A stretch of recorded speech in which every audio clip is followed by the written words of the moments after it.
অনেক দিন পর আজ একটু ঘুরতে বের হলাম। আসসালামু আলাইকুম সবাইকে, কেমন আছেন সবাই? আশা করি অনেক ভালো আছেন। আলহামদুলিল্লাহ আমি অনেক ভালো আছি। ঈদ উপলক্ষে কত শত জায়গায় মানুষ ঘুরতে যায়, আত্মীয় বাড়ি কিংবা সুন্দর সুন্দর স্থানে, কিন্তু আমাদের বাড়ির আশেপাশে ওই রকম সুন্দর কোনো স্থান নেই, যে কারণে আসলে ওই রকম যাওয়া হয়। এর পাশে বলতে ওই বেড়াপোর্টই আছে একমাত্র জায়গা, তাছাড়া কাছে খুব একটা ভালো জায়গা নেই। তো অনেকদিন পরে ঘুরতে গেলাম ওখানে। এখনকার পরিবেশ খুব একটা ভালো না, কিন্তু এটা বর্ষার সিজনে বেশ সুন্দর দেখা যায়, একদম পানিতে থই থই। কিন্তু এখন পানি নেই, একদম মরুভূমির মতো অবস্থা। তাও এই অবস্থাতেও মানুষের ভিড়ের শেষ নেই, প্রচুর মানুষ। গতকাল বড় আপুর বাসায় গিয়েছিলাম, ওদের বাসা থেকে একদম কাছে পোর্ট। তো ওইখান থেকে বের হয়ে আমরা একদম সরাসরি চলে গিয়েছিলাম পোর্টে। আমি আর আমার হাজবেন্ড আগে চলে গিয়েছিলাম, সাথে ছিল ভাগ্নি আর বড় আপু, দুলা ভাই, চাচতো বোন, আমার ছোট বোন, ওরা সবাই পরে গিয়েছিল। এখানে প্রচুর খাবারের স্টল আছে, তবে বেশিরভাগই হচ্ছে ফুচকার দোকান। এখানে পাওয়াই যায় শুধুমাত্র চটপটি, ফুচকা, হালিম আর ওই যে লেবু পানি, আরো অনেক কিছুই পাওয়া যায় এখানে। যদি এখানে খাবারের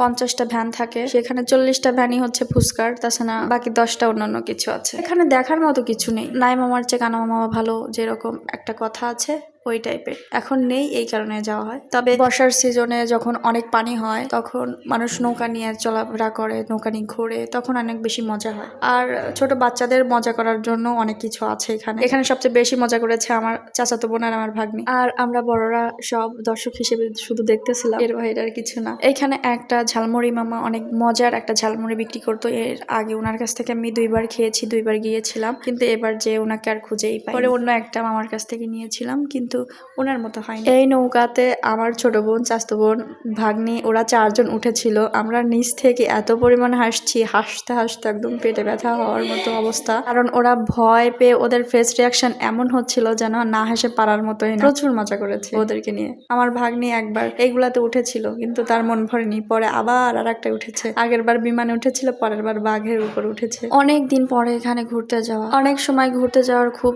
ইচ্ছা হয়, বাট সময় স্বল্পতার কারণে যাওয়া হয়ে ওঠে না। ওইরকম পরিবেশ হয়তো বা সৃষ্টি হয় না, কারণ যাওয়া হয় না। কিন্তু এখন তো ঈদের টাইম, এখন ফ্রি থাকা হয়েছে। ফ্রি যেহেতু আছি, সেহেতু এখন ঘোরা যেতেই পারে। আসার সময় একজোড়া সুন্দর জুতা কিনে নিয়ে আসছি, হিল জুতা। মানুষ ঈদের আগে কেনাকাটা করে, আর আমি ঈদের পরে কেনাকাটা করি। এখানে ওই রকম বসার কোনো জায়গা নেই, শুধুমাত্র সিঁড়ি ছাড়া, যেহেতু গাছপালা কিছু নেই, প্রচুর গরম। তবে যখন অনেক পানি হবে নদীতে, তখন পানির কারণে ঠান্ডা একটা সুন্দর পরিবেশ সৃষ্টি হয়, তখন অতটা বিরক্ত লাগে না। কিন্তু এখন একদম খা খা করা রোদ, যে কারণে খুবই কষ্ট হয়। তারপরেও বেড়ানো তো আর থেমে থাকে না। তারপরেও বলা চলে সব মিলে অনেক বেশি মজা করেছি অনেক দিন পরে সবাই মিলে। অবশেষে আমরা ওখান থেকে বের হয়ে পড়েছি। আমরা যেহেতু বাইকে গিয়েছিলাম, আমরা আগে চলে আসছি।